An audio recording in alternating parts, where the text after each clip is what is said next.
En accord avec l'idée d'avoir un plan, c'est nécessaire dans un grand ensemble comme celui dans lequel on évolue, celui de la communauté métropolitaine. Cependant, celui que nous avons sur la table actuellement manque de raffinement. Celui que nous avons sur la table actuellement ne réfléchit pas de façon pointue à ses impacts sur les projets locaux concrets qui ont un historique. Et c'est ce que je veux soulever, et c'est en lien avec ce qui il vous a été présenté hier au niveau de Ciel, mais au niveau d'un grand nombre d'autres projets.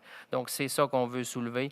C'est aussi difficile de ne pas revenir sur l'actualité des derniers jours, des dernières semaines, de la façon qu'on est présenté. Et là, je reprends le chapeau MRC de l'Assomption. On est présenté comme des promoteurs d'un développement anarchique, et c'est vraiment le terme qui est utilisé. J'ai pris mon dictionnaire, puis anarchique, quand je me promène dans la MRC de l'Assomption, c'est pas tout à fait ma conception de ce mot-là. On est sur un territoire où on a pris en charge depuis plusieurs années l'ensemble des créneaux économiques. Quand je dis l'ensemble, c'est l'industrie, c'est le commerce, mais c'est aussi le tourisme et l'agriculture. On est sur un territoire qui, depuis 30 ans, a utilisé 2 du territoire agricole pour doubler sa population. Si ça, ce n'est pas de la densification.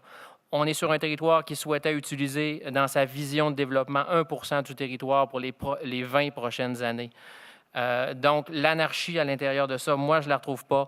C'est ce qu'on entend beaucoup dans les médias. Et pour quelqu'un qui travaille depuis 2004 au développement économique et qui s'inscrit dans une dynamique qui était déjà bien assise au niveau de la vision quand je suis arrivé, qui est loin de l'anarchie, je profite de la tribune pour dire que c'est extrêmement frustrant d'entendre de façon répétitive des choses comme ça.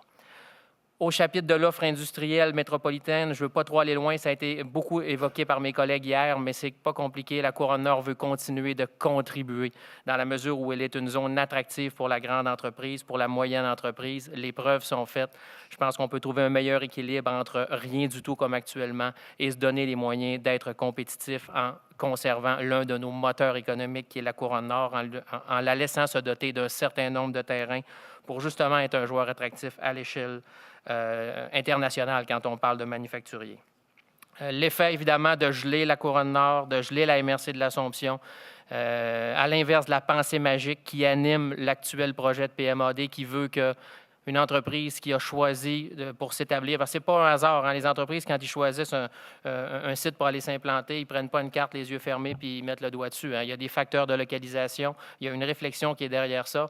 Notre territoire, c'est une aire de marché, là, pour prendre le dernier terme à la mode à la CMM, l'axe de l'autoroute 40.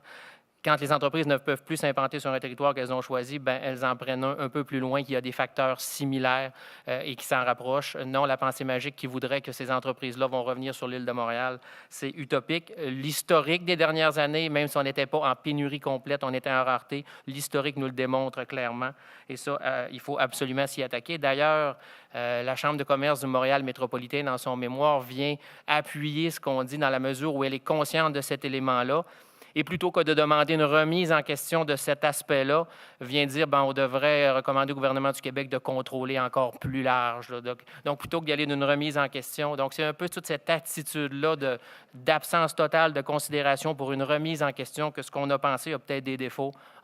Ils ont raison, là, saute-mouton, ça va se passer. Contrôlons encore plus large. Jusqu'où ça va aller, ce contrôle-là? Moi, je pose la question assurément.